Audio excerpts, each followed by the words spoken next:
মন্ত্রী মহাশয়, যুবরাজ, সেনাপতিমান সেনাকে পাঠিয়েছিল আমি প্রজা মহলে, এখনো পর্যন্ত সে কোনো সংবাদ নিয়ে আসছে না। এর কারণ আমি বুঝতে পারছি না। তাই তো ভাবছি যুবরাজ।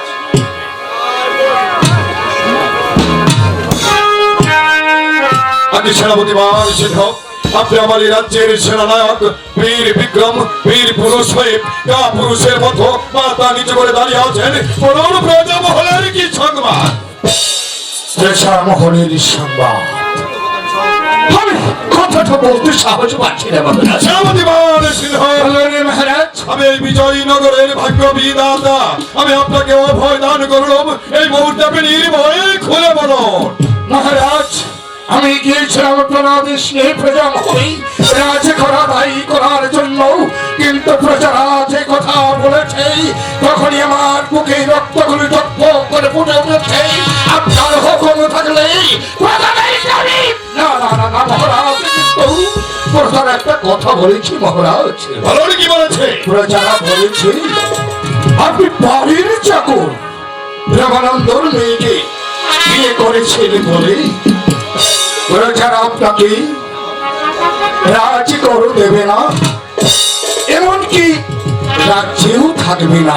সেনাপতিমান সিংহ, বলুন মহারাজ। আমার এই রাজ্যের প্রজারা কি আরো কিছু বলেছে? বলেছে মহারাজ, এমনকি আপনাকে রাজা বলেও স্বীকার করবে না। কেন আমাকে রাজা বলে স্বীকার করবে না? কারণ কি আপনি বলতে পারবেন? বাড়ির শেখর রামানন্দর মেয়েকে বিয়ে করেছেন বলেই আপনাকে রাজা বলে স্বীকারই করবে না মহারাজ। সামান্য প্রজাদের এত বড় ধর্ম, এত বড় ধর্ম, তারা আমাকে রাজঘর দেবে না, আমার এই রাজ্যে থাকবে না, আমাকে রাজা বলে স্বীকার করবে না। যাও সেনাপতিমান সিংহ, সাজাও সৈন্যবাহিনী, পাঠাও এক এক দিকে 10,000 করে, প্রজাদেরকে বুঝিয়ে দাও এই বিজয়নগরের ভাগ্য বিধাতার আদেশ অমান্য করার শাস্তিগত ভয়ঙ্কর। কিন্তু মহারাজ, প্রজার আরেকটা দাবি জানিয়েছে মহারাজ। আরো দাবি জানিয়েছে? হ্যাঁ মহারাজ, বলুন কি দাবি তারা জানিয়েছে? আপনি যদি অবৈ দিন তাহলে কথাটা আমি বলতে পারি মহারাজ। সেনাপতিমান সিংহ, আমি পূর্বে আপনাকে অভয় দান করেছিলাম, আমি আবারও বলছি, বলুন আপনি কি বলতে চান? মহারাজ, আপনি যদি পুনরায় কোনো রাজকন্যাকে বিয়ে করুন তাহলে প্রজার আপনাকে রাজ করে দেবে, এমনকি প্রজার রাজ্যে থাকবে, এমনকি আপনাকে রাজা বলে স্বীকার করবে। যার সেনাপতিমান সিংহ, আর বিলম্ব নয়, আমার গর্তের ভাত হয়তো লেগে যাচ্ছে। এই মুহূর্তে আপনি শত সামন্ত সৈন্য নিয়ে প্রজাদের মধ্যে ঝাঁপিয়ে পড়ো। কিন্তু কাজটা করা কি ঠিক হবে মহারাজ?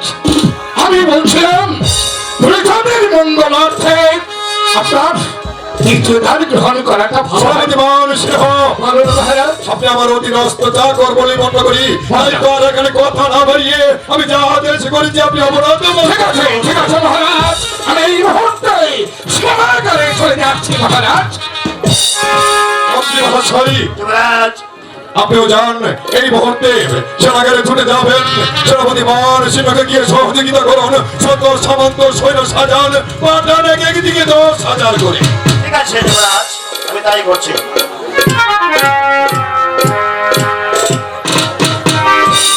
আমারই রাজ্যের প্রজারা আমাকে রাজা বলে স্বীকার করবে না, আমাদের রাজ্যে থাকবে না। এবার হয়তো বুঝতে পারবে প্রজারা তাদের ধর্ম আমি কিভাবে ভেঙে দেব। দেখি পুত্র প্রেম, কোথায় এত সৈন্য প্রেরণ করেছো? কোথাও কি যুদ্ধ বেঁধেছে? বারো, আমি কারোর সঙ্গে যুদ্ধ বাঁধিনি মা, কিন্তু এদের যুদ্ধের চেয়েও ভীষণ।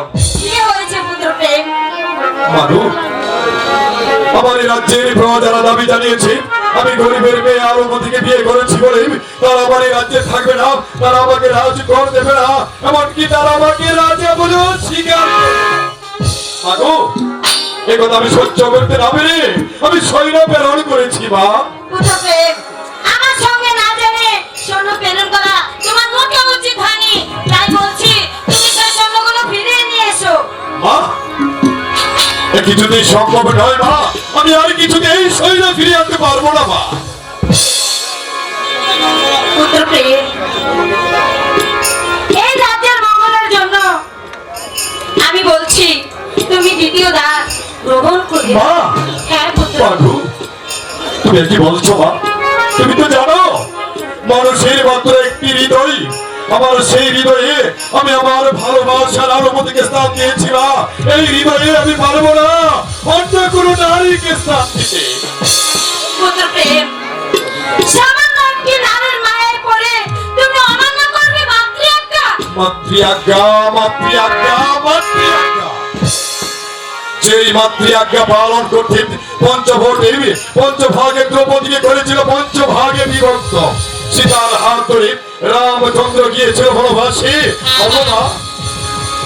অগজননী, 10 মাস 10 দিন তুমি তোমার গর্ভে আমাকে ধারণ করেছ, কত অসহ্য যন্ত্রণা ভোগ করে এই পৃথিবীর আলোভাত থাকতে গিয়েছ।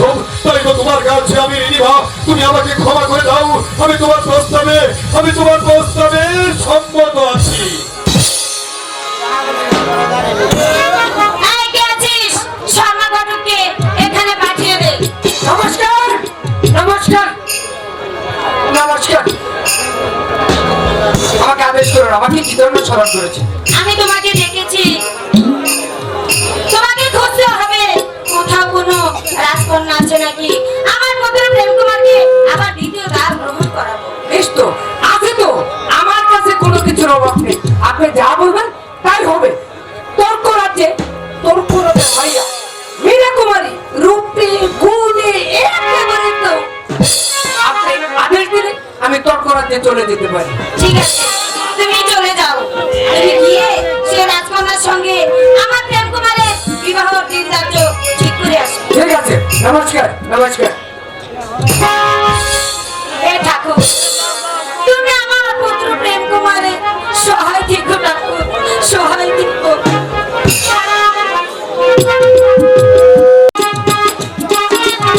আরে ও গিন্নি! গিন্নি! এই গিন্নি! দেখছো কারবার? এরে গেলে কোথায়? আরে শাড়ির মধ্যে এত চেঁচাচেঁচি করছো কেন?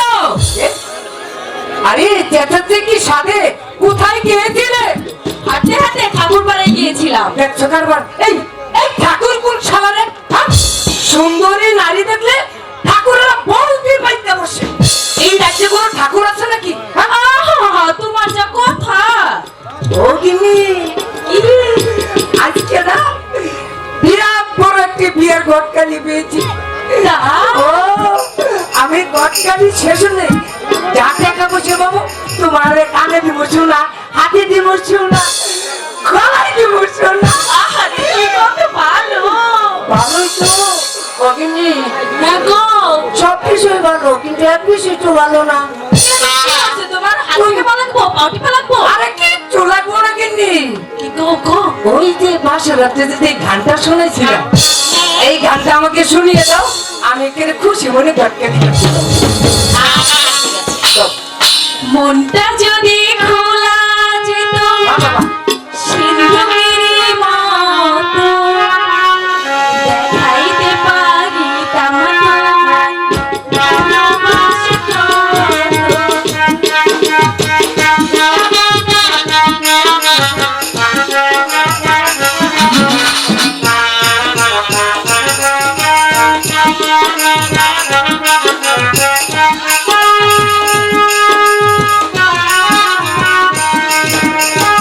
রাতের যেমন রৌনক আছে, রাতের কাছে তুমি, ফুলের যেমন মন আছে, ফুলের কাছে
জীবন ফেরত পাই না। এখন তো ঘটকারি করতে যাই দিয়েছি, তুমি খালি ভগবানের নামে পুজো দাও আর আমার একটু কিছু ধরে গিয়ে দিয়ে আসো। আচ্ছা আচ্ছা চল, চল। আয়ো।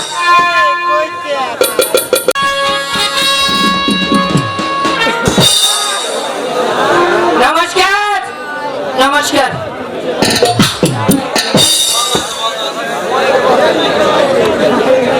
এইটাই তো।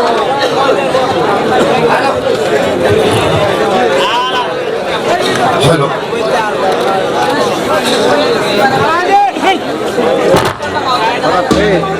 হ্যালো, নমস্কার। কে আপনি? এই তো আমি বিজয়নগর থেকে এসেছি, আমি এলাম কালিদাস শর্মা। এখানে কি জন্য? একেবারে আপনার জন্য কি শুভ সংবাদ নিয়ে এসেছি। কি শুভ সংবাদ? আপনারা যে দেখা দেখতে জানে বইলে বললাম, ওই যে বিজয়নগরের একমাত্র পুত্র যুবরাজ প্রেম কুমার একেবারে রূপে গুণে স্বাস্থ্য মাত্র সব দিক দেখে একসময় তাতে আমার কি হয়েছে? তাতে আপনারই তো হয়েছে, আপনার জন্য তো আসছি। আমার এনে পরিচয় মেরা কি দরকার আছে? ধর্মঘটক, হ্যাঁ, যা বলবেন সোজাসুজি। শুধাই তো বলতেছি, তার জন্য আপনার বিয়ের প্রস্তাব নিয়ে আসি। আমার বিয়ে? ও, কে? আমার বিয়ের প্রস্তাব নিয়ে এসেছি। আপনারই না, আমার নিয়ে এসি, তাহলে তো আমি তো আগে বলে আগে বলেছি, হ্যাঁ, আমি তো বলেছি আমার জন্য নিয়ে এসেছি। আপনার জন্য ঠিক আছে, হ্যাঁ। বলুন আমাকে কি করতে হবে? আপনি খালি হাসি মুখে তো প্রস্তাব রাজি হয়ে যান না। আমি তো শুনেছি হ্যাঁ। সে নাকি পূর্বে বিবাহ করে। আপনি কি করেছে? রাজা বাসারা 2-4-5টা বিয়ে করতে পারছে। আগে যাকে বিবাহ করেছে আর এখন যাকে বিবাহ করে নেবে, আপনার কে বানাবে সেই রাজ্যের রানী, আর তারে বানাবো সেই রাজ্যের দাসী। তাহলে হতে পারে বিবাহ। যদি তার রাজ্যটা আমার নামে লিখে দেয় তাহলে হবে বিবাহ, নচেত না। হ্যালো হ্যালো হাই হাই, এটা বেড়ি না তো কি গো?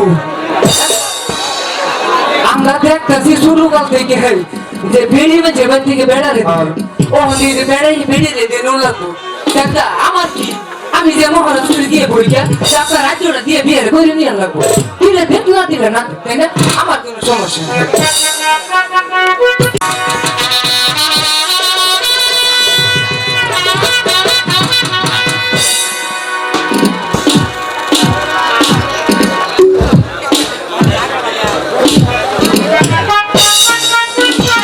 মন্ত্রী মহাশয়, যুবরাজ, শর্মাগৌড়কে পাঠিয়েছিলাম তর্করাজ কন্যার কাছে, এখনো পর্যন্ত সে কোনো সংবাদ নিয়ে আসছে না। এর কারণ আমি বুঝতে পারছি না। হয়তো সে কিছুক্ষণের মধ্যে এসে পড়বে যুবরাজ। প্রণাম মহারাজ, প্রণাম মহারাজ। কি সংবাদ শর্মাগৌড়? সংবাদ শুভ নয় মহারাজ, তাহলে কি তর্করাজ কন্যা দিতে রাজি নয়? ও একবারে অস্বীকার করছে। কি বললি? হ্যাঁ, আমার দেওয়া প্রস্তাব সে প্রত্যাখ্যান করেছে। প্রত্যাখ্যান করে দিল। কেন? শর্মাগৌড়, হ্যাঁ, বুঝতে পারছি। তাহলে আপনি অপেক্ষা করুন। আমিও বুঝতে পেরেছি শর্মাগৌড়, এই মুহূর্তে আমাকে যেতে হবে তর্করাজ দরবারে। আমি উল্কার মতো ছুটে যাব, তর্করাজ কন্যাকে চুলের মুষ্টি ধরে আমি আমার রাজ প্রাসাদে যাব। এইবার ঠিক আছে, এবার জায়গা দিয়েছেন। এই যে বুঝতে পারছেন, আমি সব ব্যবস্থা করে আসছি। আমি সব ব্যবস্থা করে আসছি, বুঝছেন? কিন্তু সমস্যাটা একটাই, বলো। এই যে সমস্যা হলো এই তর্করাজের মাই আপনার রাজ্যে আনতে হলে আপনার রাজ্যটা তার নামে লিখে দিয়ে তারপরে বিবাহ করে আনতে হবে। কি? সামান্য একটা তর্করাজ কন্যাকে বিয়ে করতে হলে আমার এই পিতার দেওয়া বিশাল রাজ্য তার মেয়ের নামে উল্কা দিতে হবে। তাতে কি হয়েছে মহারাজ? আপনার রাজ্য তো আপনারই থেকে যাবে, আপনি শুধু একটা সই দিয়ে দেবেন। মন্ত্রী মহাশয়, যুবরাজ, এই ব্যাপারে আপনি কি বলতে চান? আমি বলতে চাই শর্মাগৌড় যা বলেছেন সত্য বলেছে। রাজ্য রেখে দিলে রাজ্য তো নিয়ে যেতে পারবে না। মন্ত্রী মহাশয়, যুবরাজ, আজ এই মুহূর্তে আপনার যুক্তিকে আমি মেনে নিলাম।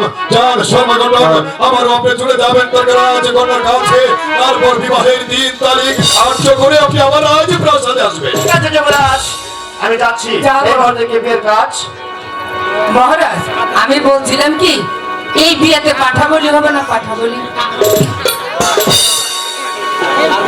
অবশ্যই পাঠা বলি হবে। এই যে বিয়ের 3 তারিখে যে আমি করে আসলাম, এই যে গত মঙ্গলবার ভালো নগ্ন থেকে বিয়ের দান 3 তারিখে দিয়ে আসছি, বুঝছেন? তারপরে আমরা যে বেলা 6 ঘটিকার সময় তারপরে আমরা বরযাত্রী নিয়ে উত্তর করাতে চলে যাবো। কিন্তু তার আগে কোন পাঠা বলি কয়টা দিবেন? 10টি পাঠা আমাদের বিয়ে বলি হবে। 10টি পাঠা বলি, ও বাবা বাবা, 10টি পাঠার 20টি অন্নভোজ, মানে অর্থাৎ 20। মহারাজ, আমি আমার এই পাঠার অন্নভোজ গুলো খুব ভালোবাসি। এই পাঠার অন্নভোজ গুলো আমার প্রিয়। সর্বদা আপনি আসতে পারেন। ঠিক আছে, নমস্কার।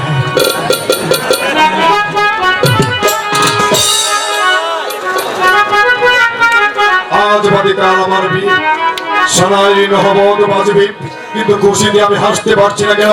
আমার চোখের পাপড়ি গুলি গেছে উঠছে না কেন? কেন কেন কেন এত জ্বালা? স্বামী, এভাবে বিচলিত হয়ে তুমি কোথায় যাচ্ছ স্বামী? আলো, স্বামী, এই কথা তুমি শুনতে চেও না আলো? এই কথা শুনলে হয়তো তুমি সহ্য করতে পারবে না। না স্বামী, এমন কি কথা যা শুনে আমি সহ্য করতে পারবো না? তুমি বলো, তোমার দুঃখী আমার দুঃখ, তোমার সুখী তো আমার সুখ। আলো, তুমি শুনবে? তাহলে শোনো আলো, আমি তোমাকে বিয়ে করেছি বলি আমার এই রাজ্যের প্রজারা দাবি জানিয়েছে তারা আমার রাজ্যে থাকবে না, আমাকে রাজ করতে দেবে না, এমনকি আমাকে রাজা বলে অস্বীকার করবে না। স্বামী, এই দুঃখিনীর অপরাধ? অপরাধ শুধু একটি, তুমি গরিবের মেয়ে। জানো আলো, গরিবের মেয়ে, সে তো ভগবানের দান। শুধু ওই প্রজাতির মনোরঞ্জনের জন্য তুমি? বিশ্বাস করো আলু, আমি শুধু প্রজাদের মঙ্গলের জন্য আমি আবার যাচ্ছি দ্বিতীয় দ্বার গ্রহণ করতে। স্বামী, না, এ কখনো হতে পারে না। তুমি আমাকে কথা দিয়েছো, তুমি আমাকে কখনো ভুলে যাবে না। যত আঘাত আসুক না কেন, তুমি আমাকে বুক দিয়ে আগলে রাখবে। শুধু প্রজাদের মনোরঞ্জনের জন্য তুমি তোমার ভালোবাসার আলোকে দূরে সরিয়ে দিতে পারো না, কখনো পারো না স্বামী। আলো, এ শুধু প্রজাদের কথা নয় আলো, যদি প্রজাদের কথা হতো তাহলে প্রজাদের কথা উপেক্ষা করে তোমার হাত ধরে আমি এই রাজ্য ছেড়ে অন্য রাজ্যে চলে যেতাম। এই যে আমার গর্ভধারিণী মায়ের আদেশ। আলো, বিশ্বাস করো আলো, তুমি বিশ্বাস করো, এই যে আমার মাতৃ আজ্ঞা। মাকে ভালোই করেছি। আর মা প্রজাদের মনোরঞ্জনের জন্য, এই রাজ্যের মঙ্গলের জন্য তিনি যা আদেশ করেছেন আমরা মাথা পেতে গ্রহণ করে নেব। আমি খাচ্ছি না, তুমি দাঁড়াও। আজ আমি তোমাকে নিজের হাতে বর সাজিয়ে দেব। তুমি দাঁড়াও, আমি আসছি।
বিশ্বাস করো, তুমি থাকবে আমার এই হৃদয়ের মন্দিরে। থাকিতে প্রাণবন্ধুরে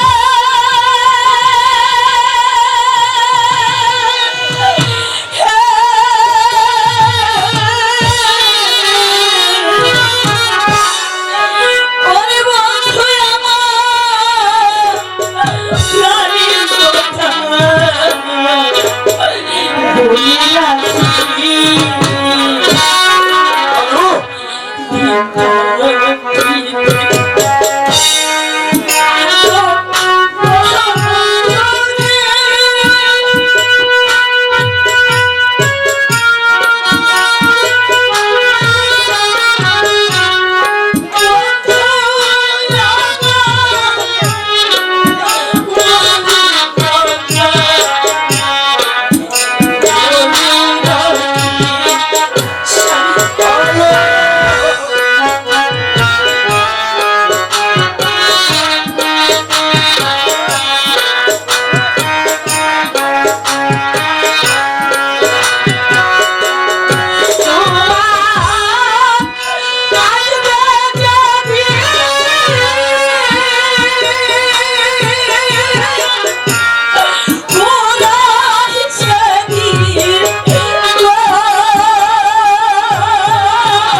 বিদায়ী বেলা তোমাকে বলে যাচ্ছে আলো তুমি আমাকে বিশ্বাস করো আমি আমি তোমার চিরদিন তুমি থাকবে আমার হৃদয় বন্দি আমার হৃদয় বন্দি আজ কেন বারে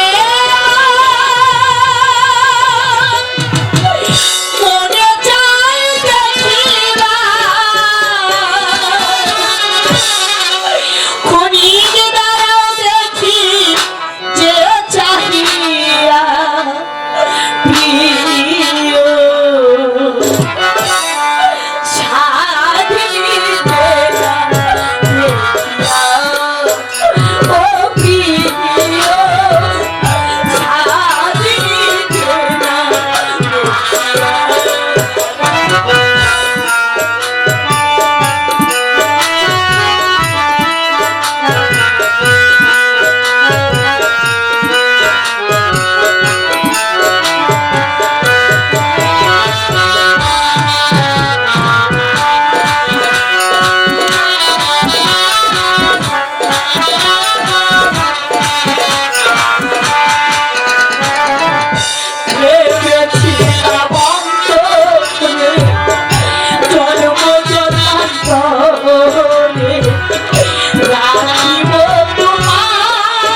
বলছি সারা জীবন তুমি থাকবে আমার এই হৃদয় মন্দিরে।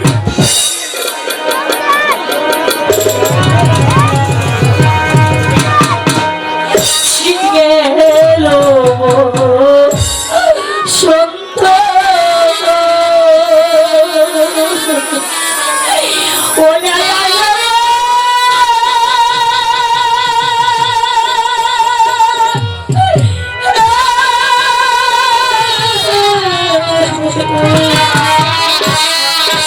সামনে